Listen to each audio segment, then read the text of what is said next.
Shira May Cartagena 1656. Bakit mahilig kayo na may number yung pangalan nyo sa Atangan? Hi there, Atangan. Di ba? Atangan, Atangi. You know, sa Bisaya, ang Atangi is parang abangan. Atangan, yes. Abangan ko ang next comment mo. Ma'am Rolisa, proudly made in the Philippines. Actually, si Ashley Shine is matagal na tong brand, guys. FDA approved po. Yes, FDA approved po siya. 2011. I guess you made your account 2011. No. With paraben kasi, paraben is an ingredient to help the product last long. So, it's a preservative. So, hindi naman porket may paraben siya is nakakadami. Hey guys! Beautiful day! Yes, daytime pa po ngayon pero sinirado ko lang kasi masyadong maliwanag sa labas. And marami akong time. Nakapag-makeup ako. Yeah. Our video is not all about makeup but this video is a update review of the Ashley Shine Niacinamide Face and Body Serum, which is this one. Pure serum pala. So with this one from Ashley Shine, meron din silang hyaluronic pure serum. That one I haven't tried yet. My review with this product last May. In that video, 1 month ko na tong ginagamit. So that's May and now it's August 1. I'm filming August 1. So parang 3 months na. So let's just say na 3 months buo ko siyang nagamit. At eto na lang yung natitira, guys. Mas ginagamit ko siya again sa body ko kaysa sa face ko. But ginamit ko siya sa face because some of you are asking if okay ba siya sa face. So I have printed your comments para hindi na ako check ng check sa cellphone. So I'll be answering your comments in this video para din ma-update yung iba na nakasubscribe dito because of my Ashley Shine Niacinamide Pure Serum review.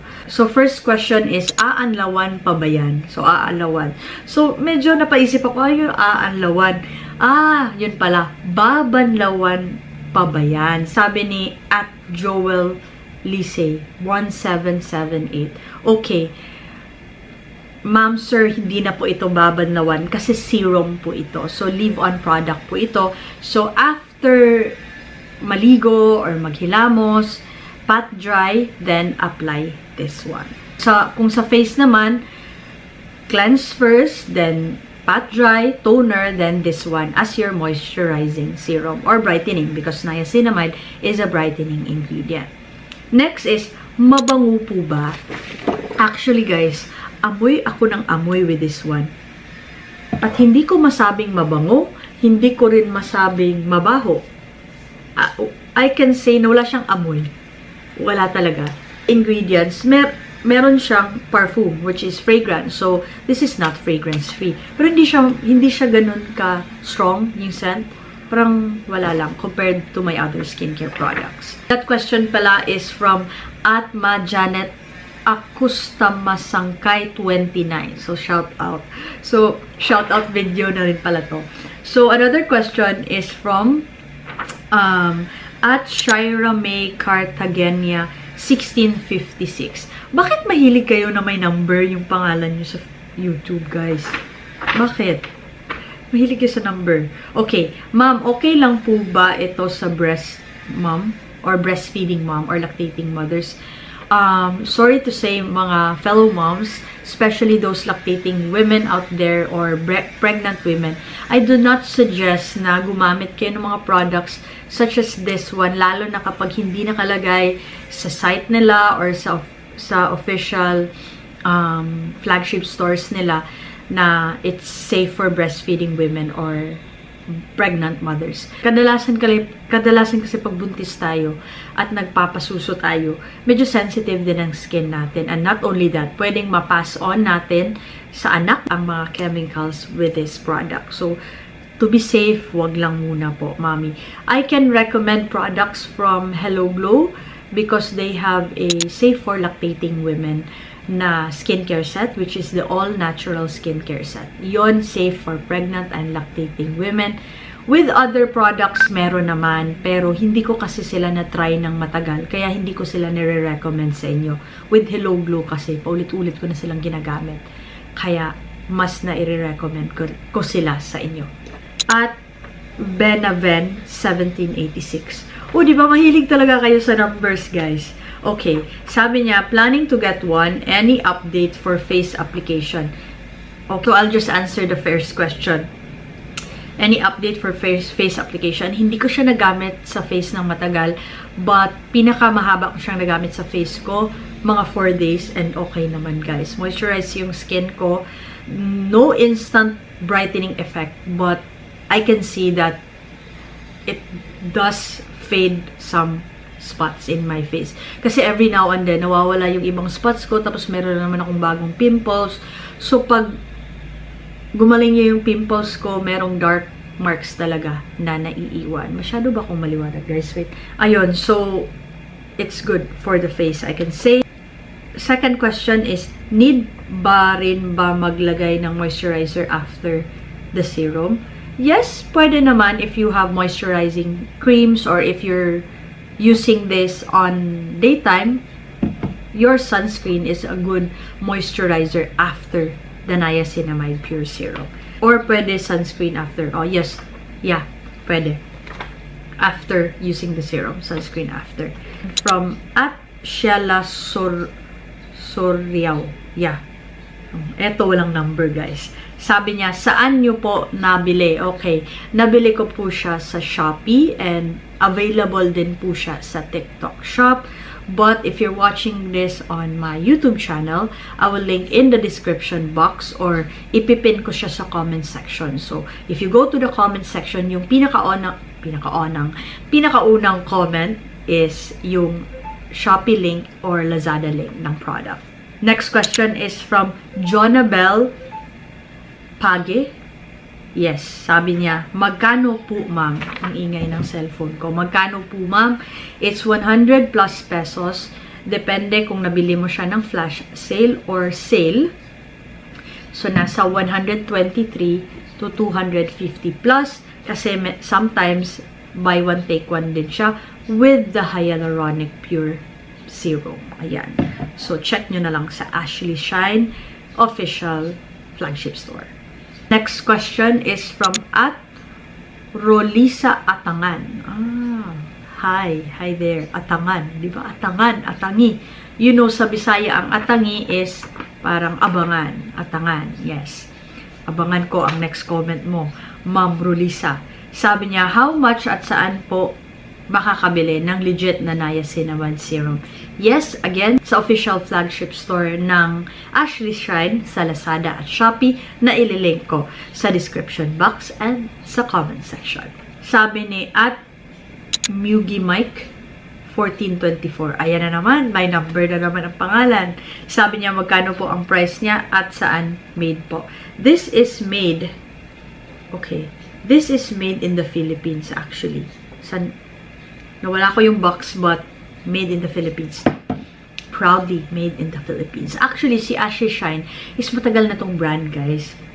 It's just that, madalas ko siyang nakikita sa mga local markets, like, market talaga. Yung palengke talaga. Then, hindi masyadong nakikita sa mga malls. Nakikita siya sa mga, yung mga Chinese na mga nagbebenta. Doon mo siya makikita.